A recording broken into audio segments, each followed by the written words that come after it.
This is our opportunity for all of us to name 3 female standout performers of 2024. We've asked Ben, Emily, and myself to think of some athletes out there that really stood out in 2024. Emily, we're going to start with you with your 3. Yeah, thank you so much, Joe. And I before we kind of get into who we want to kind of highlight here, just what a great year of highlighting women in general on this show. And I'm so excited and honored that I got to have these discussions with Ben, Joe, and of course Isha. I'm gonna kick it off with the obvious one, how we started our show, how we're gonna end the show. Abby Pulling, she was so good this year that she was crowned twice champion, and just such a dominant performance. And I pulled up her stats here. She was on 14 podiums out of 14 races. I mean, she outperformed Max Verstappen this year, which is like saying something because so many viewers associate him with being one of the most, if not the most dominant driver on the grid. So she additionally became the first female winner in a British F4 championship race when she won earlier this year at Brands Hatch. So Abby just was a sight to see and such a pleasure to be able to watch. Moving right along to my second driver that I wanted to give a call out to, and one that we haven't had a opportunity to really talk about on this show, but given it's the last show, I wanted to throw her name out there as we head into 2025, and that's Samantha Tan.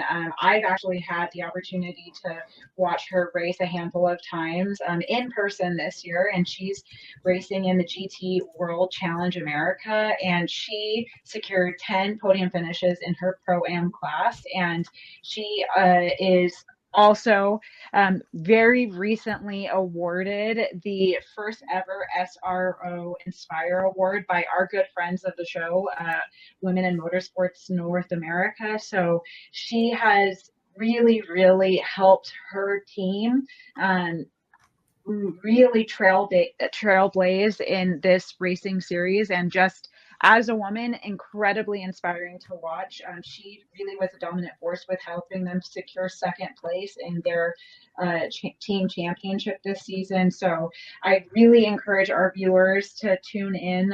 Like F1 Academy, GT World Challenge is easily accessible to stream and watch on YouTube. So keep an eye on her. She's definitely someone that I think moving forward should be on everyone's radar if she's not already. And because we've talked about so many amazing drivers this year on the show, and I want to give a place for Joe and Ben to name some of their drivers as well. But I thought I would do something slightly illegal here, Joe, and name someone who was inspiring, not from behind the wheel. And we gave her a shout out earlier this year, but I just want to end the season with shouting her out again as being truly an inspiration to myself and so many women looking to get into the behind the scenes of racing. That's Caitlin Brown. She is the first ever woman to go over the wall, part of a pit crew, and again, first ever woman to be part of the winning pit crew 2 years in a row for the Indy 500. Of course, viewers will remember her from being part of Joseph Newgarden's team. And between seeing a woman fulfilling a role that is absolutely associated as being a very male-dominated field, with being a member of the pit crew, and seeing Hannah Schmitz on, the Red Bull wall, part of the lead engineering team. It's just so reassuring to see more and more women filling up space, and just reasserting that women are going to be continuing to push down barriers and fill these roles that have historically had a gender barrier preventing them to do so. So again, a great year. Ben, Joe, I'm excited to hear who you'd like to talk about. Yeah, well, I think everybody's going to mention Abby Pulling. I think that's the obvious one. I feel conflicted because I don't want to take a name that is going to be mentioned by my two colleagues here, but at the same time, I feel like it would be a bit of an insult to not mention her, given the dominant season that she had. Again, like you mentioned, Emily, I guess I never looked at it that way, but she was, statistically speaking, more dominant in her series than Max Verstappen even was in his series. And of course, he won the championship fairly easily once again this year, his 4th in a row. Abby Pulling, I think, has a very bright future. I would say for my second driver, I want to shout out Isabella Robusto. And again, somebody who I think, and as we talked about on the show earlier this year, maybe is a year behind where we expected her to be, but again, through no fault of her own, it was because of the concussion that she sustained last year that postponed her ARCA debut. She finally got her chance with Venturini and ARCA this year through a part-time schedule across all 3 divisions, and in all 3 divisions, she finished one of her starts in 2nd place.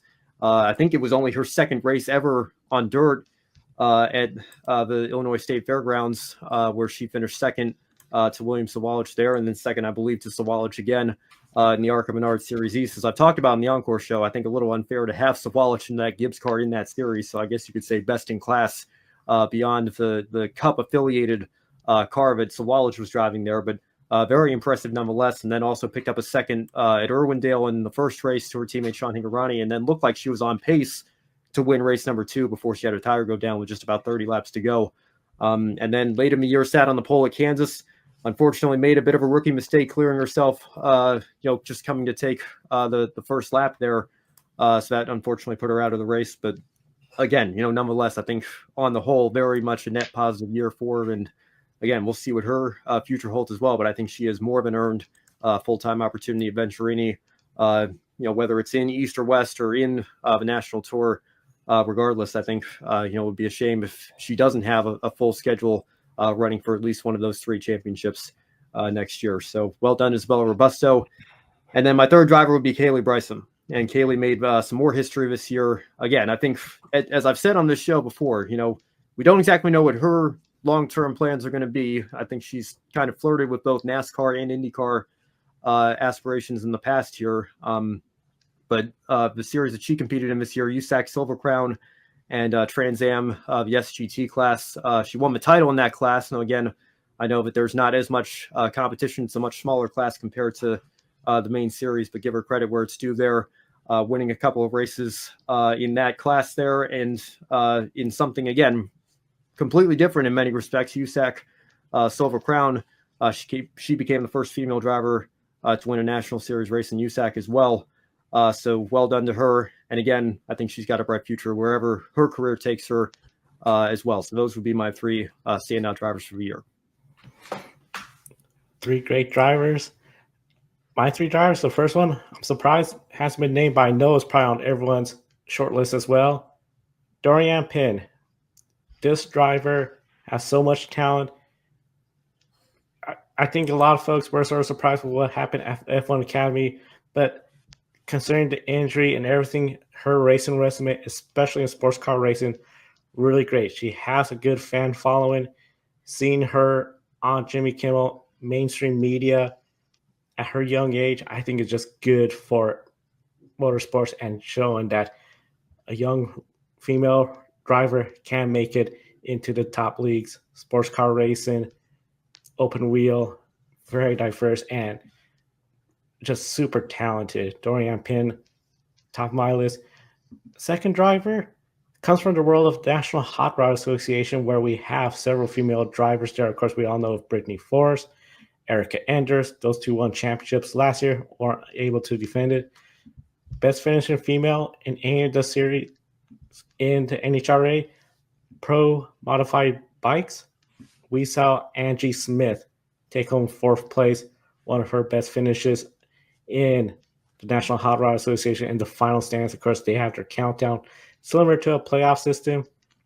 Overall, good effort for her on that Denso bike, really putting together a phenomenal year, just 3 places away from claiming a championship in the bike class. And my third pick, a driver that, as you sort of mentioned, been concussions. We had an episode where Isha, of course, went into a lot of details about concussion, the medical industry, women athletes, the research. Sarah Bovey from the Iron Dames had that big crash, had to miss the Le Mans 24 hours, came back, and we saw the Iron Dames do well again in sports car racing. Crazy, we were talking about earlier in the year how it's like, are the Iron Dames just sort of off step? Are they missing something because they're not getting the points or the wins? Next thing you know, they got a couple of wins. And Sarah Bovey to come back after that concussion, good on her. And of course, so many talented female drivers across the globe. As we mentioned, we had a little bit of overlap. I almost get a sense if we had to think of one driver that stood out overall, it probably has to be Abby Pullen just because of her dominant season. When it comes to Abby Pullen, of course, F1 Academy, we have not seen something like that in F1 Academy. Of course, it's only their second season. Even W Series, I can't recall Jamie Chadwick being on the podium every single race. I remember the last year we talked about could she win every single race, but then she had one race where she didn't podium. So what an effort for Abby Pullen. Of course, we talked about so many drivers this year, especially Arkham and NAR Series, Tony Brandiger, Amber Balkan. They had a couple good runs. At times, a string of top 10 finishes. Unfortunately, some hard luck here or there. Jamie Chadwick, of course, Indy next. Isabella, great story this year, seeing her come back. Can't wait to see what she can do next year. Iron Dames, sports car, I think that's just going to be a lot of fun. And then F1 Academy, Dorian Penn, 100%. Leo Block, now some more experience. What can she do? A lot of fun overall in 2024. And of course, 2025 will be right here